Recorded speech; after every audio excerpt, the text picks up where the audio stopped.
La bienvenida a todos nuestros hermanitos que nos ven por las redes sociales, a aquellos que nos visitan, muchas gracias por su apoyo. Esperamos que sea de bendición este video, este estudio, que la palabra de nuestro Dios penetre hasta sus corazones y traiga salvación a sus vidas. Y hermanos, sean bienvenidos cada uno de ustedes a la casa de nuestro Dios. Y bien, vamos a dar inicio con nuestra escuela dominical. Recordemos que estamos viendo las grandes enseñanzas de la palabra de Dios, y para llegar a nuestro capítulo número 3 que corresponde a esta lección. Y el capítulo de hoy vamos a ver en la Biblia cuál es su tema fundamental y cuál es su propósito.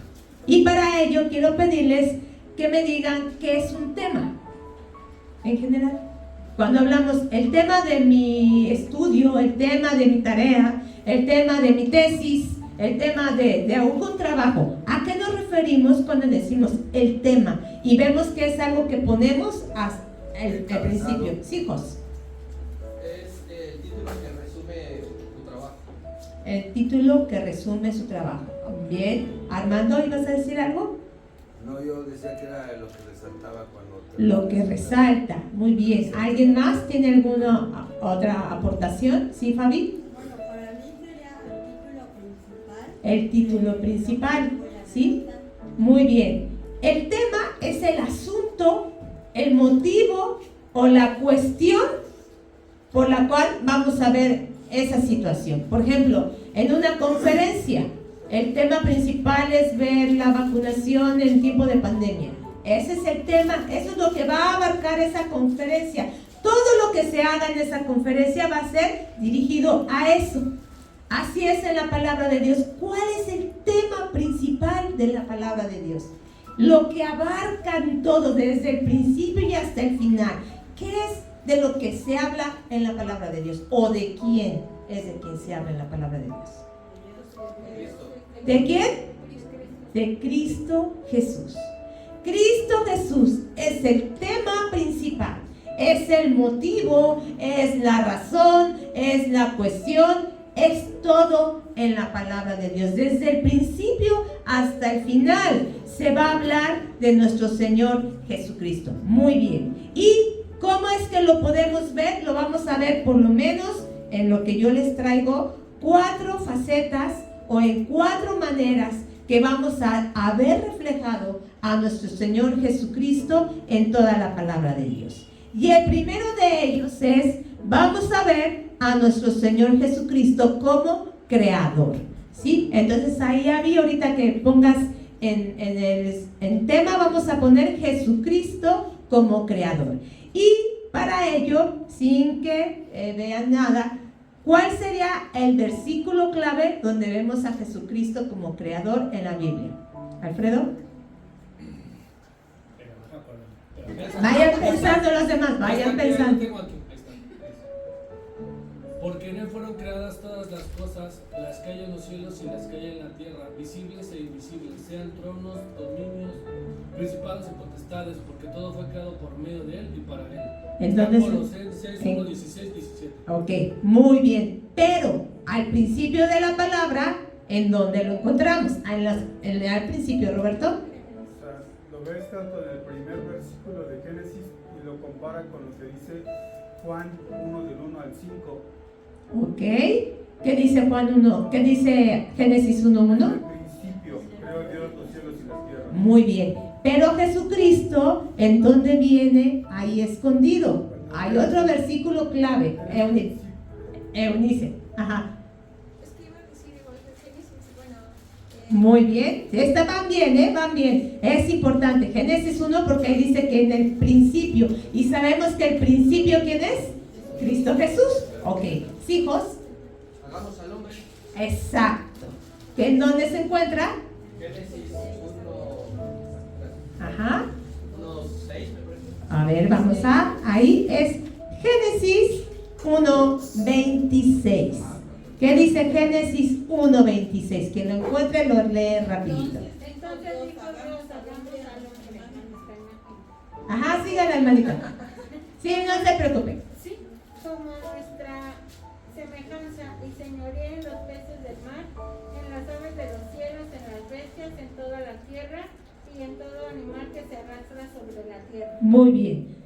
Muy bien, hermanos, estamos conociendo, estamos aprendiendo, qué bueno. Ahora, los que aquí en Génesis 1:26, ¿dónde se ve Cristo que dice, hagamos al hombre conforme a nuestra imagen y semejanza?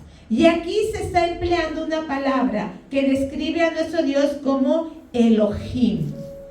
Y la palabra Elohim describe a Dios en plural. O sea, es Dios en todas sus facetas, ¿sí? No habla específicamente del Padre o del Hijo o del Espíritu Santo, sino está hablando de Elohim, el Dios grande que Él es. Y ahí es donde está escondido nuestro Señor Jesucristo. Y como decía nuestro hermano Alfredo, en Colosenses 1:16 al 17, vamos para allá. Colosenses 1 es otro de los versículos claves, hermano. ¿Sabes por qué? Porque hay muchos que dicen que Cristo no es Dios, que Cristo es un ser creado y no creador. Y con este versículo clave vamos a entender cómo son las cosas. Colosenses, carta a los Colosenses, capítulo 1, versículos 16 y 17, dice así: porque en Él, ¿de quién está hablando? De Cristo Jesús. En Él fueron creadas todas las cosas, las que hay en los cielos, las que hay en la tierra, visibles e invisibles, sean tronos, sean dominios, sean principados, sean potestades. Todo fue creado por medio de Él y para Él. Y Él es antes de todas las cosas, y todas las cosas por Él subsisten, ¿sí? Entonces, aquí vemos a Cristo como nuestro creador. Y bien decía nuestro hermano Roberto en Juan, capítulo número 1, versículo número 3, nos dice: todas las cosas por Él fueron hechas, y sin Él nada de lo que ha sido hecho fue hecho. Entonces, estos tres versículos, ¿sí?, nos muestran claramente que Cristo es creador, no un ser creado, porque eso es lo que te dicen. No, Cristo es el primer ser creado. No, en Él fueron creadas todas las cosas. A partir de Él todo fue creado, ¿sí? Por medio de Él y para Él, ¿ok? La perfección del universo refleja la obra de sus manos. Esto quiere decir que el Padre y el Espíritu Santo no tuvieron parte en la creación. Claro, claro, pero a Cristo la palabra de Dios dice que le dan la ¿qué? La preeminencia, ¿sí? Cristo va a ser el tema, va a ser el que más vas a ver reflejado por la obra y el ministerio que Él desarrolla. No quiere decir que Él sea el más importante, no, sino que por medio de Cristo es el que da a conocer todo. Nos da a conocer tanto el carácter del Padre y nos va a dar a conocer el ministerio del Espíritu Santo. A través de Cristo y por medio de Él son todas las cosas, ¿ok? Para que no digamos que Cristo es mayor, no, sino que el ministerio, lo que Él desarrolla es algo en particular. Cristo tiene la preeminencia y el primer lugar en todo. Entonces, ¿entendemos este primer punto, hermanos?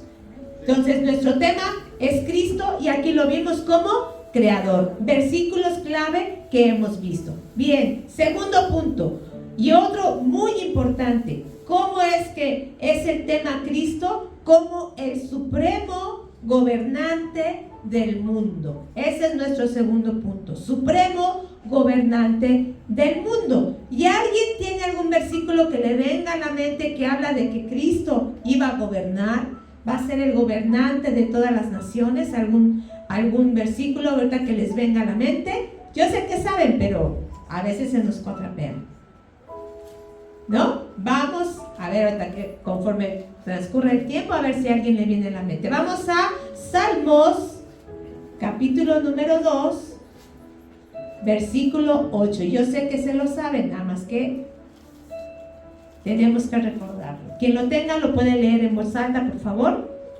Génesis, ¿qué va? Salmos, capítulo 2, versículo número 8. Pídeme y te daré por herencia las naciones y como posesión tuya los confines de la tierra. Así es, ¿sí? Aquí estaba ya profetizado Cristo, ¿sí? Y, o sea, hay muchos versículos. Yo solamente les estoy dando unos. Imaginen si nos ponemos a revisar todos, pues no acabamos. Solamente son unos, ¿ok? Dice, pídeme y te daré por herencia las naciones. Bien. Y hay versículos clave, hermano. Acuérdense, uno viene en Filipenses, que habla que toda rodilla... A ver, ¿cómo va? A ver, Fabi. A ver, ¿cómo empieza? Yo sé que se lo saben. Bien, no me lo sé, pero A ver. dice que toda rodilla y toda lengua confesará que Él es Dios sobre todas las... Más o menos. A ver, Alfredo. Por lo cual estoy seguro. Bien. Vamos a ir viendo esto, pero miren, lo interesante es, yo sé que se lo saben, yo sé que no lo sabemos, ¿sí? Pero vamos a verlo. Y el primero de ellos se encuentra en Isaías 45:23.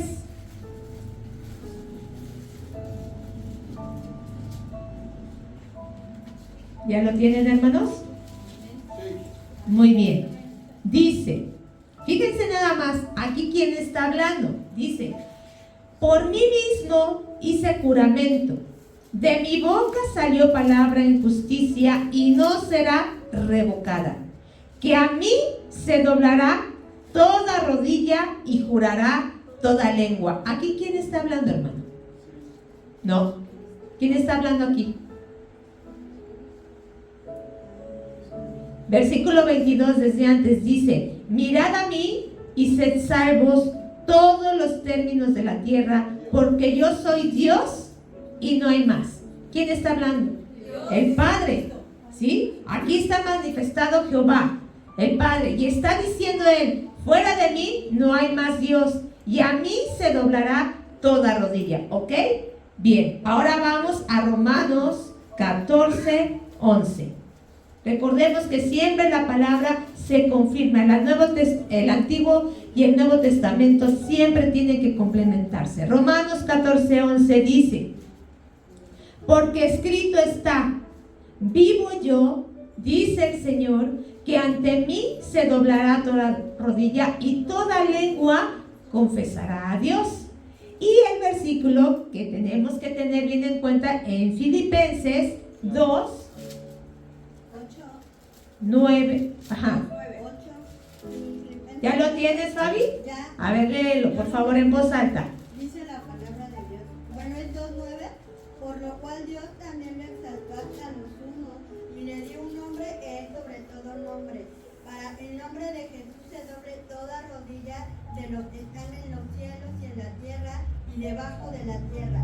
Y toda lengua confiese que Jesucristo es el Señor, para gloria de Dios Padre. Así es. A ver, entonces, cuando te dicen que Cristo no es Dios, cuando te dicen que solamente el Padre es el que salva y no Cristo, cuando te dicen que no hay nombre, sobre todo nombre más que el de Jehová, entonces, vimos Isaías, vimos Romanos y vimos Filipenses, ¿sí? Entonces, Dios habla a que Cristo, delante de Cristo se va a doblar toda rodilla y su nombre va a ser confesado por todas las naciones y es solo en Él hay salvación y ahorita lo vamos a ver. Estos versículos son clave, hermano, son clave, así es que tenlo, Filipenses 2. Entonces vemos a Cristo, que Él va a ser el gobernante de todas las naciones, ¿sí? Bien, el Señor permitió que y ha permitido que el hombre gobierne, ¿verdad? Que haya reyes, que haya gente que se ha sentado en tronos, ¿sí? Y hemos visto los grandes imperios que ha habido aquí en el mundo y en la historia. ¿Cuáles son esos imperios? Egipto, Asiria, Babilonia, los medo-persas, los griegos y los romanos, ¿sí? Todos estos imperios han tenido dominio y Dios les ha dado autoridad.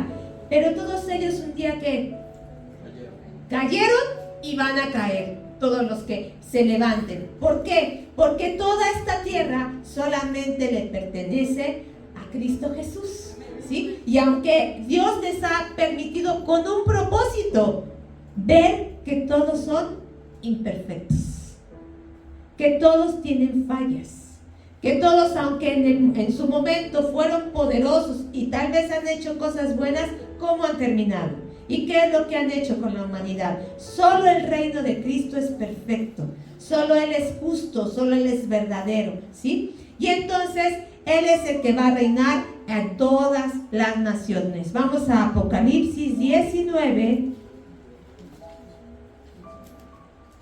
versículos 15 y 16. Y aquí nos dice: de su boca sale una espada aguda para herir con ella a las naciones, y él regirá con vara de hierro. Él pisa el lagar del vino del furor y la ira del Dios Todopoderoso.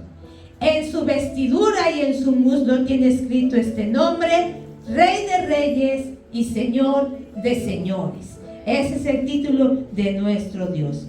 Bien, ¿por qué creen que una de las tentaciones que hizo el enemigo con nuestro Señor Jesucristo, ¿cuál fue? ¿Se acuerdan?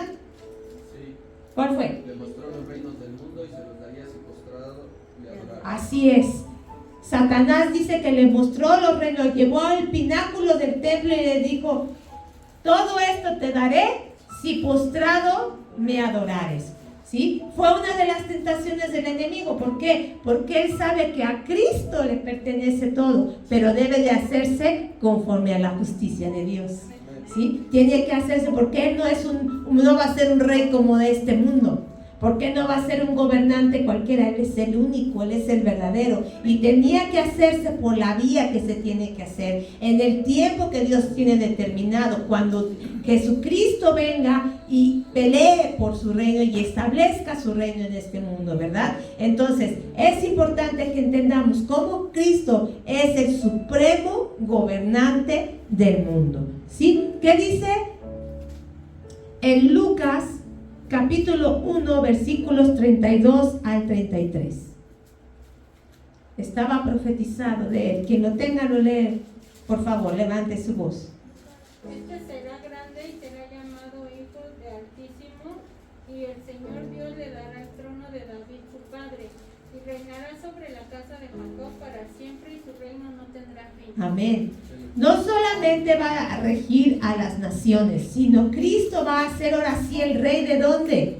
De Israel, ¿sí? No solamente de las naciones paganas, vamos a decir, o gentiles, sino que Cristo también va a ser el que va a regir a Israel, ¿sí? Va a ser reconocido. Dice que Él va a pisar el monte de los olivos y va a establecer también su reino sobre Israel, porque está profetizado. Pero también Cristo, sobre quien gobierna sobre el mundo, gobierna sobre Israel, pero también sobre quien gobierna Cristo.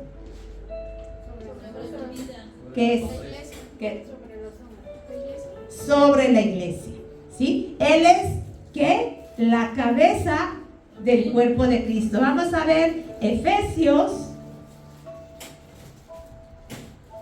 Por eso les dije que hoy íbamos a desempolvar la Biblia. Hoy vamos a desempolvar. Porque es importante, hermanitos, que tú y yo esto lo tengamos pero bien claro. Por eso son doctrinas fundamentales, ¿sí? Para que entendamos que Cristo es el que gobierna todas las cosas. Dice Efesios 1,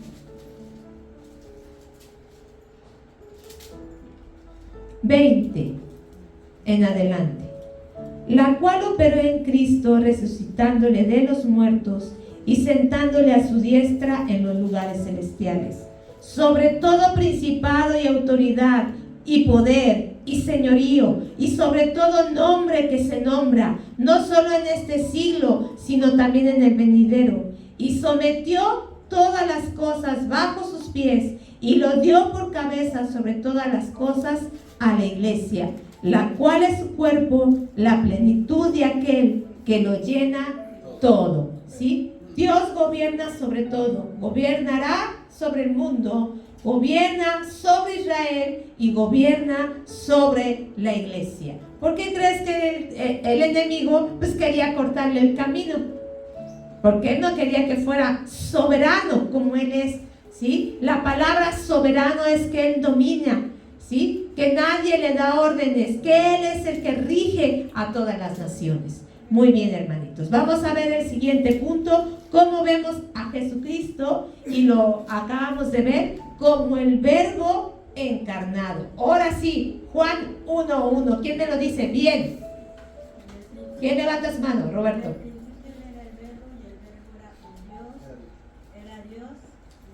Ya se equivocó. A ver, Roberto.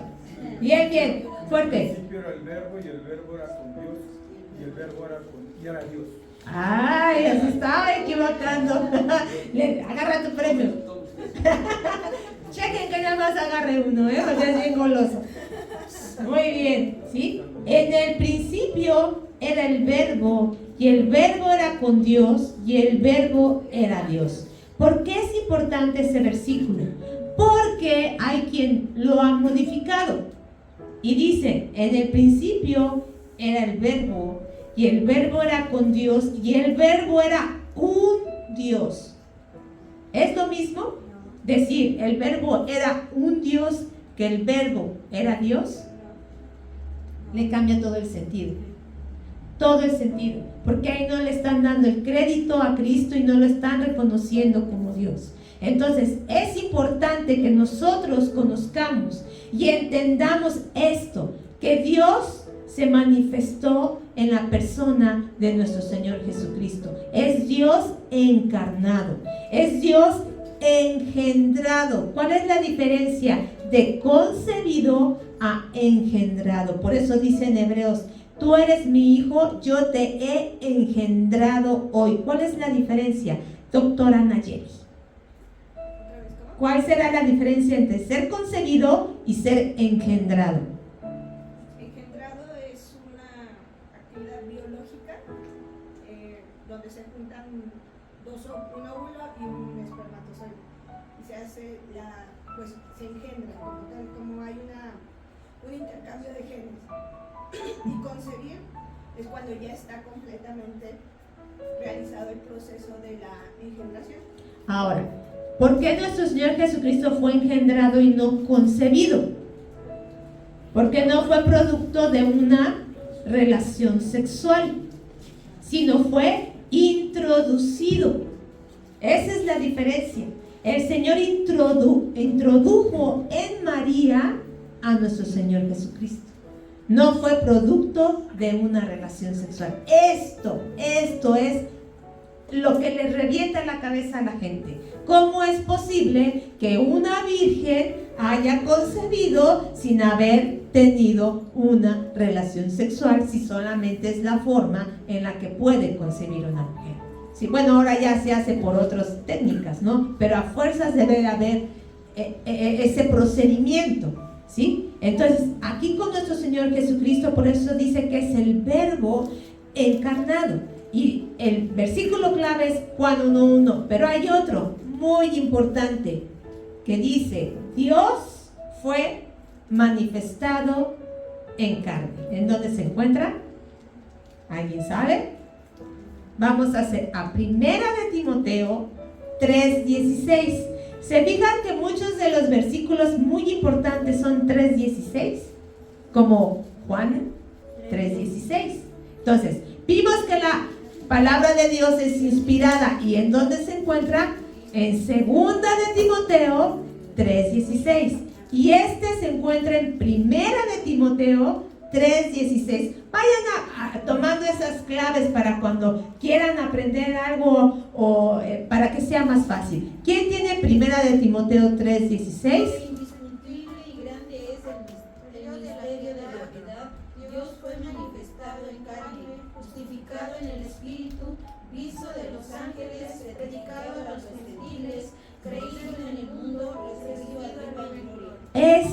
Dice, e indiscutible y grande es el misterio de la piedad. Y aquí nos da toda la referencia referencia de nuestro Señor Jesucristo. Y lo primero que dice es que Dios fue manifestado en carne.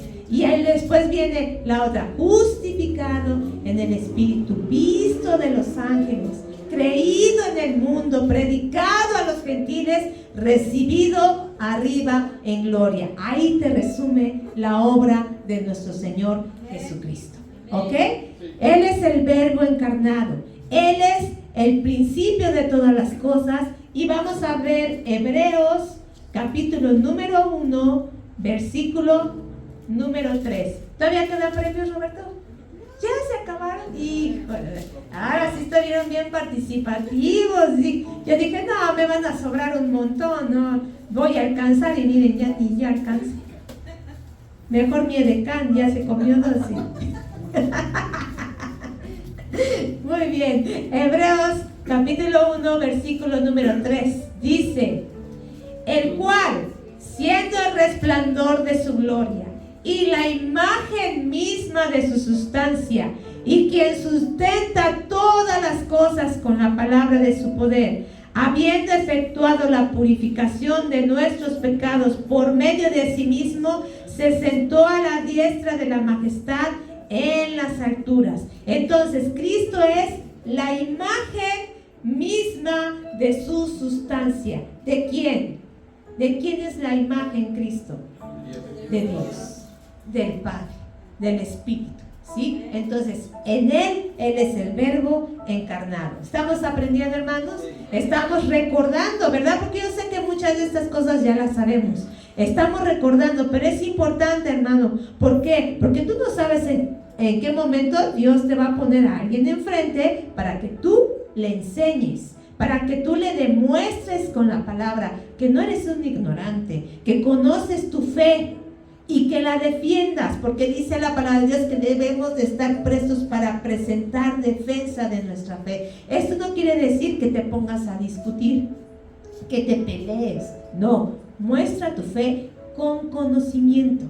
Es bien importante, porque muchos creen que somos fanáticos, ciegos, que nada más lo que nos dice un hombre es lo que seguimos. Y no, es bien importante que siempre cites la palabra de Dios. Porque cuando vienen aquellos que te tocan a la puerta y te dicen, ¿usted sabe lo que dice tal y tal y tal? Cuando tú les dices, ¿y tú sabes lo que dice aquí y aquí y aquí? Se quedan así. ¿Por qué? Porque es el versículo que ellos en ese momento les mandaron decir. Pero si tú les demuestras con la palabra también, luego los turbas. Luego cae su argumento cuando ven que tú crees. Así es que, hermano, sigamos aprendiendo. Y el cuarto aspecto de esta primera parte del tema de la Biblia es Jesucristo como nuestro Salvador. A ver, un versículo que nos hable acerca de Cristo como Salvador. Bien y dicho. Llamarás su nombre, llamarás su nombre, no. Juan 3:16. Sí, está bien ese. Que ha dado a su Hijo unigénito para que todo aquel que le cree no se pierda, mas tenga vida eterna. Eso. A ver, Y Alfredo. dará a luz un hijo, llamará su nombre Jesús, porque él salvará a su pueblo de sus pecados. Eso, muy bien. ¿Alguien más? ¿Tiene algún otro? Aparte de esos. Bien, vamos a aprendernos. ¿Sí? Solamente uno. Vamos a ver. Vimos que Cristo está desde el principio. ¿Cuál será el versículo que nos habla de que Dios ya tenía la provisión para la salvación del mundo, para su redención después de que el hombre pecó? ¿Cuál es el versículo clave en Génesis? 3:16 también. A es ver. el de la serpiente. A ver. 3:16. Sí. A ver, vamos a Génesis. A ver quién corrige o quién afirma lo que nuestro hermano Alfredo dice. ¿Es 3:16? Seguro. A ver. Entonces, ¿cuál será? Ahí está. Sí, está bien. Es 3:15. Ajá. ¿Qué dice? Lea. A ver, a las de 3 todos. 1, 2, 3. Encontré necesidad entre ti y la mujer, y entre tus simiente, la simiente de ella. Esta te herirá en la cabeza y tú le herirás en el calcañar. Eso, ese es el versículo desde el principio que nos habla de la que iba a venir la provisión de Dios para el hombre después de haber pecado. Génesis 3:15, aquí no fue 16, casi, fue muy bien, no, estamos bien. Esto es lo importante, por eso es lo bonito de la escuela dominical, hermano, porque aquí podemos participar, no importa si nos equivocamos, eso es importante, porque así podemos corregir. No todos lo sabemos todo, y sabemos que en un momento nos podemos, pero lo importante es corregir, lo importante es afirmar, lo importante es conocer. Entonces, desde Génesis 3:15 nos viene hablando de la provisión de nuestro Salvador. Hoy otro profeta clave que habla acerca del siervo del Señor, ¿sí? Que iba a venir y en él iban a ser cargados todos los pecados del mundo. Isaías. ¿Cuál es ese capítulo clave de Isaías que nos salva del siervo del Señor? 53. Sí. ¿Tú qué dijiste, Fabi? Igual, Isaías 53. 53. Muy bien. Isaías 53. Vamos a leer versículos 4 al 6.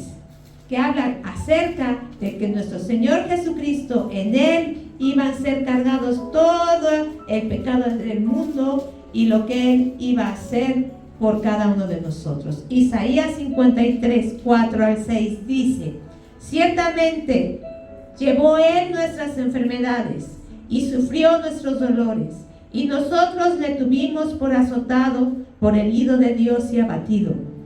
Mas él herido fue por nuestras rebeliones, molido por nuestros pecados. El castigo de nuestra paz fue sobre él, y por su llaga fuimos nosotros curados. Todos nosotros nos descarriamos como ovejas, cada cual se apartó por su camino, mas Jehová cargó en él el pecado de todos nosotros. Muy bien, hermanos. Y vamos a ver qué dice Primera de Juan, capítulo 2, versículo número 2, que nos habla acerca de que él es la propiciación por nuestros pecados. Primera de Juan 2:2, y dice: y él es la propiciación por nuestros pecados, y no solamente por los nuestros, sino también por los de todo el mundo. Versículos clave. Y hay otro en el libro de los Hechos que dice que solamente en él hay salvación y en ningún otro más. Vamos a Hechos capítulo 4, versículo número 12. ¿Se acuerdan? Después del discurso de Pedro, dice que la gente se compungió y le preguntó: entonces, ¿qué haremos? ¿Verdad? Y les dice: y en ninguno otro hay salvación, porque no hay otro nombre bajo el cielo dado a los hombres en que podamos ser salvos. Estos son solamente algunos versículos. Yo sé que todavía faltan muchos, porque, por ejemplo, en Romanos dice que si confesares con tu boca que Jesucristo es el Señor, ¿sí? Entonces, es importante que cada uno de nosotros tengamos ahí nuestro acordeón. Ten ahí tu acordeón, ten tus versículos ahí para que tú puedas compartir esto con el que está extraviado, ya sea porque no conoce nada o porque cree conocer y está errado. Es importante que tú y yo podamos llevar a cabo esta función. Bien, hermano, entonces vimos que el tema principal es nuestro Señor Jesucristo. Lo vimos en 4 fases: como creador, como gobernante del mundo, como el Verbo encarnado y como Salvador. ¿Alguna duda? ¿Alguna aportación? ¿Sí, Roberto? También el primer día, que luego se confunde con el cuarto día de la creación, es en cuanto a la luz. Entonces Juan aclara que de quién está hablando de esa luz, que es Jesucristo. Y cuando dice sea la luz, en el principio está hablando del mismo Jesucristo, porque el ser le corresponde a Jesús nada más. Por eso es que dicen que que Cristo fue creado, porque una cosa es cuando Él separa las tinieblas de la luz, al primer versículo que dice en el principio, y cuando dice sea la luz, y habla de nuestro Señor Jesucristo, ¿sí? Es muy importante. ¿Alguien más? ¿No? Muy bien. Otro registro importante y otro tema muy importante en la palabra de Dios, y que por eso se diferencia de otros libros. Otra de las cosas de lo que nos habla la palabra de Dios es de la historia de la humanidad, ¿sí? Es de nuestra historia. Desde que fuimos creados, ¿sí? ¿Cómo fueron creadas todas las cosas? ¿Cómo fue que fueron apareciendo las primeras divisiones, ¿sí? Y territorios, las primeras naciones, las primeras lenguas? ¿En dónde se empezaron a dar las lenguas? En la Torre de Babel. Ahí vino la confusión y entonces empezaron las lenguas y se empezó a dividir el hombre. Empezaron a formarse las naciones, ¿sí? También nos habla acerca de la historia de Israel. ¿Cómo fue que nació Israel? Y el Antiguo Testamento se aboca a esta nación. A partir de Génesis, de cuando hablamos de José, desde Abraham, que fue llamado, pero en Abraham dice que iban a ser benditas todas las familias de la tierra. Pero también se les dio la promesa de que a ellos se les iba a entregar una tierra en específico. Se iba formando una nación especial para nuestro Dios. Y vemos cómo Dios fue cumpliendo este propósito de formar a la nación de Israel. Llegamos al Nuevo Testamento y ahí surge otra importante, surge lo que es la iglesia.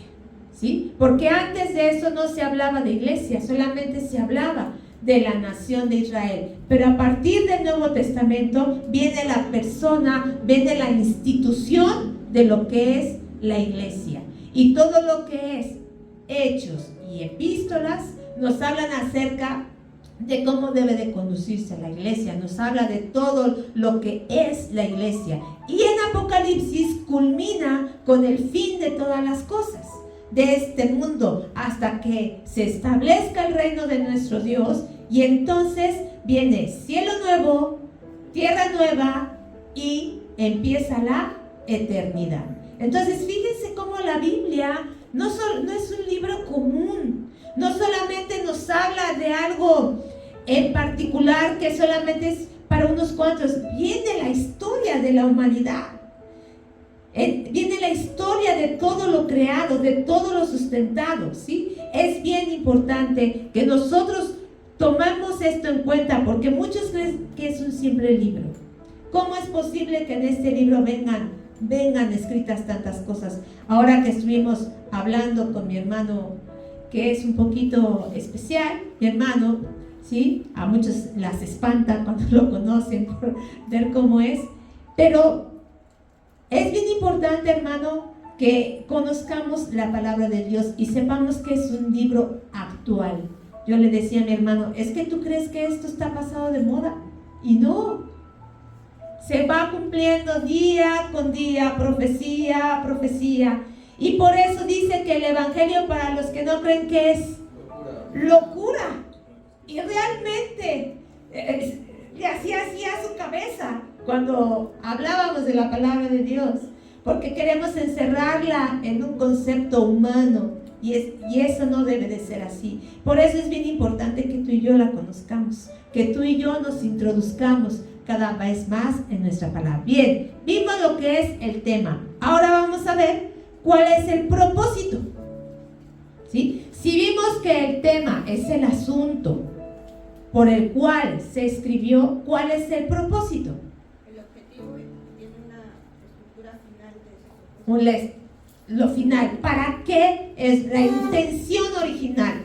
¿Cuál fue la intención original? La razón por la cual Dios creó este libro. ¿Y cuál creen que sea esa razón?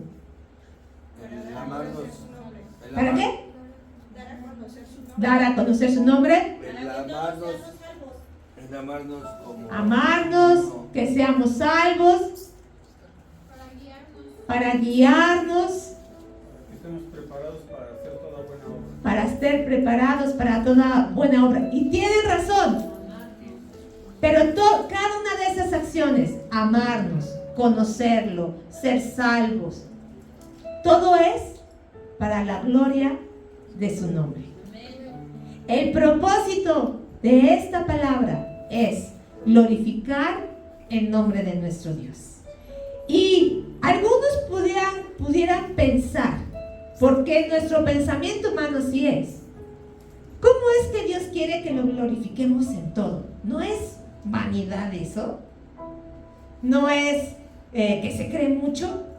Porque muchos han dicho que Dios es egoísta, que Dios es tirano, que Dios es muy vanidoso, porque quiere que todos le reconozcamos. Pero no es así. Ese es nuestro concepto.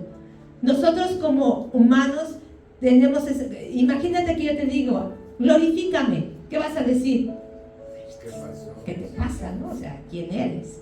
Pues sí, porque ese es nuestro pensamiento.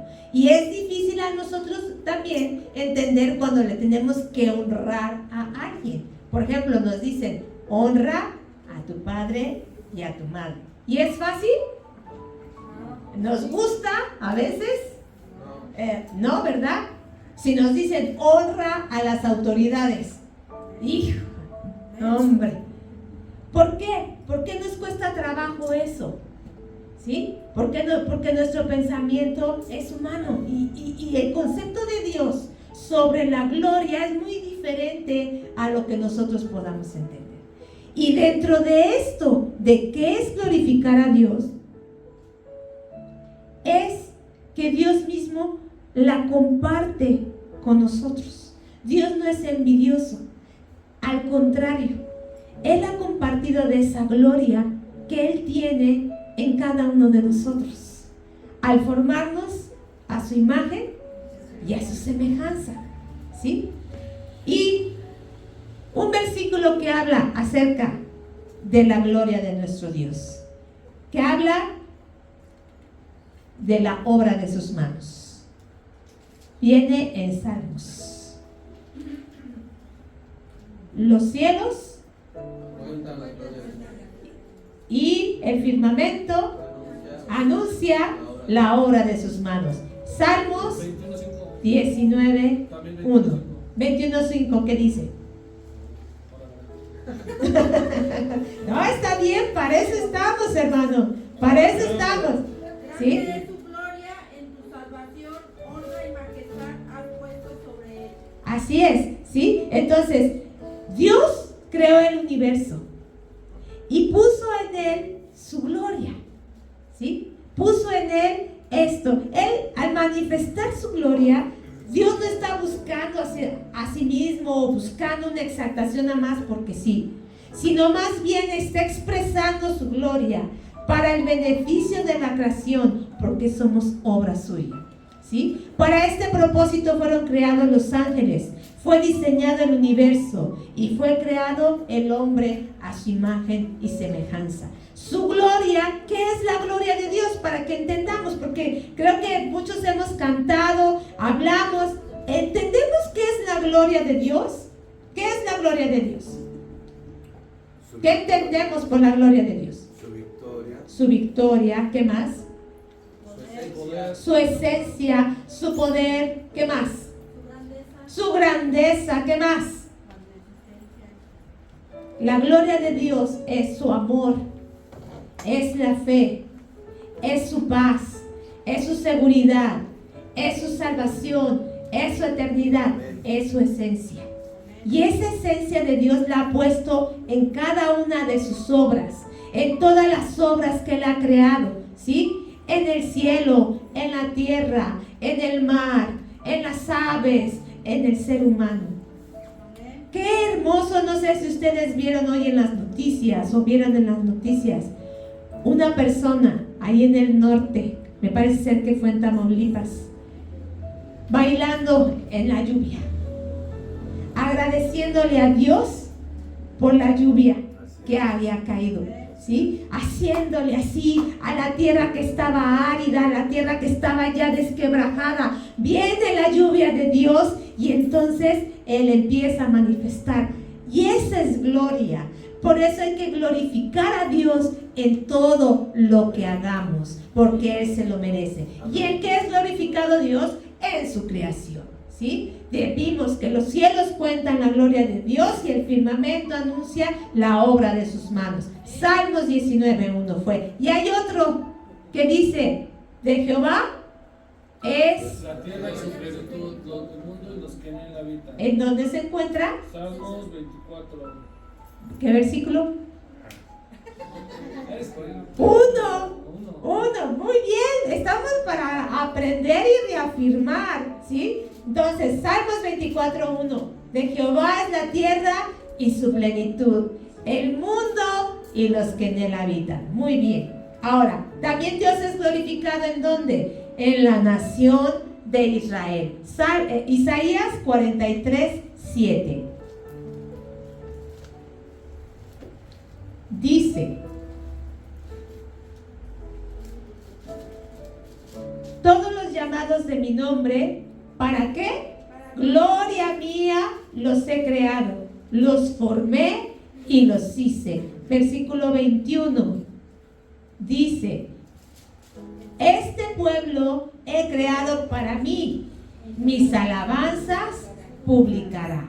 En el pueblo de Israel el Señor se glorifica. En Isaías 60:21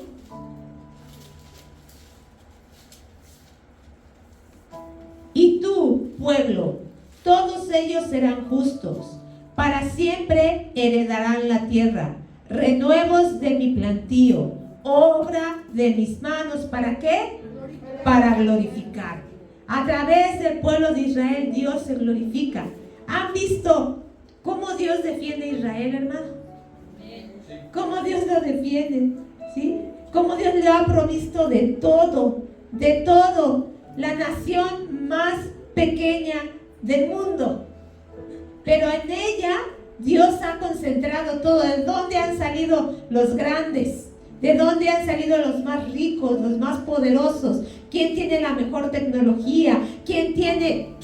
O sea, podemos enumerar todo lo que el pueblo de Israel tiene, todo lo que los judíos han aportado al mundo, ¿sí? Lo más importante, de donde han venido muchos judíos, ¿sí? ¿Por qué? Porque Dios se glorifica en esa nación y Dios se va a seguir glorificando en la nación de Israel. La salvación que Dios nos dio también es para su gloria. Efesios 2, versículos 4 al 10.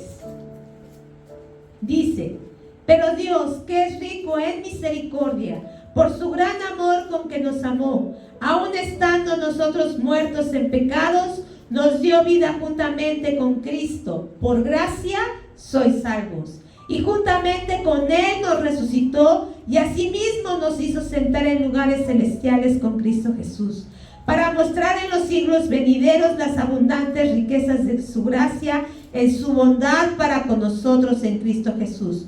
Porque por gracia sois salvos por medio de la fe, y esto no es de vosotros, pues es don de Dios, no por obras para que ¿qué? Nadie se gloríe, porque somos hechura suya, creados en Cristo Jesús para buenas obras, las cuales preparó Dios de antemano para que anduviésemos en ellas. La salvación glorifica también y es para la gloria de nuestro Señor. También, hermano, todo nuestro servicio, todo lo que hagamos, lo tenemos que hacer para su gloria. ¿Algún versículo se acuerdan de esto que dice: si pues coméis, bebéis o hacer cualquier otra cosa, hagámoslo para la gloria de nuestro Dios? Dice que no sirvamos a los hombres, sino que sirvamos a Dios, que veamos a cada uno de ellos. ¿Y qué dice Juan 15:8? En esto es glorificado mi Padre, en que llevemos mucho fruto. Y Mateo 5:16. Quien lo encuentre lo lee, por favor. Mateo 5:16. Así alumbre vuestra luz delante de los hombres, para que vean nuestras buenas obras y glorifiquen a nuestro Padre que está en los cielos. Así es. Nuestras buenas obras son ¿para qué? Para glorificar y que otros glorifiquen el nombre de nuestro Dios. Bien, también algo que va a hacer que el nombre de Dios sea glorificado es nuestra muerte. También nuestra muerte debe de glorificar el nombre de nuestro Dios. Cuando tú y yo muramos, el nombre de Dios debe de ser glorificado. ¿Por qué? Porque tenemos que dejar un testimonio. Y nuestra muerte también debe de ser para que el nombre de Dios sea reconocido en nuestras vidas. Hasta el último día debemos de glorificar el nombre de nuestro Dios. ¿Qué dice Salmo 116:15? Y alguien busque Juan 21:19. Uno busca Juan 21:19 y otro Salmos 116:15. ¿Quién tiene Salmos? ¿Soco?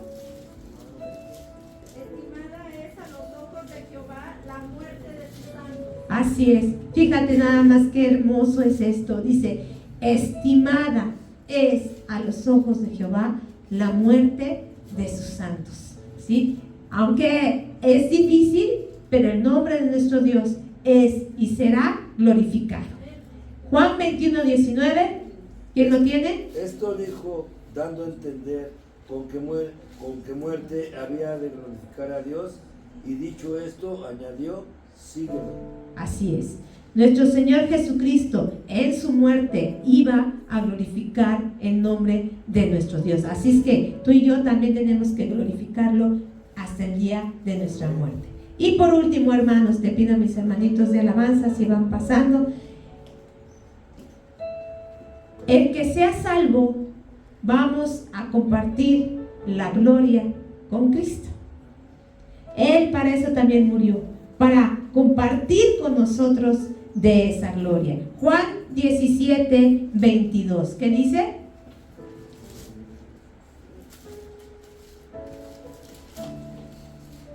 La gloria que me diste yo les he dado para que sean uno, así como nosotros somos uno. La gloria que me diste yo les he dado. El Señor Jesús ha compartido de su gloria con cada uno de nosotros. ¿Y qué significa esto? El Señor Jesús nos compartió de su fe, de su amor, de su salvación, de su paz.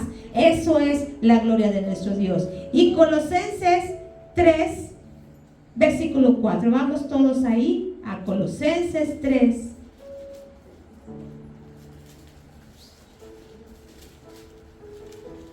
Versículo número 4. ¿Ya lo tienen, hermanitos?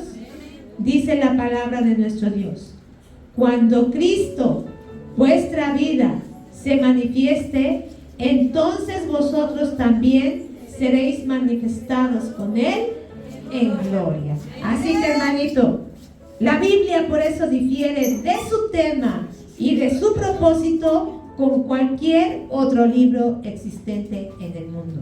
Es el único libro que revela el plan mediante el cual el hombre, con todas sus imperfecciones, puede ser reconciliado en una vida eterna coexistente con nuestro Dios. ¿Sí? Es bien interesante, hermano, cuando tú y yo vemos lo maravilloso que es esta palabra. Espero en Dios que hayas aprendido algo, que hoy hayas afirmado algo en tu vida, que hoy te hayas llevado algo por lo cual quieras estudiar, quieras profundizar. ¿Para qué? Para que glorifiquemos el nombre de nuestro Dios. Ponte de pie, hermano. Vamos a darle gracias a Dios por su palabra. Bendito Señor, muchas gracias.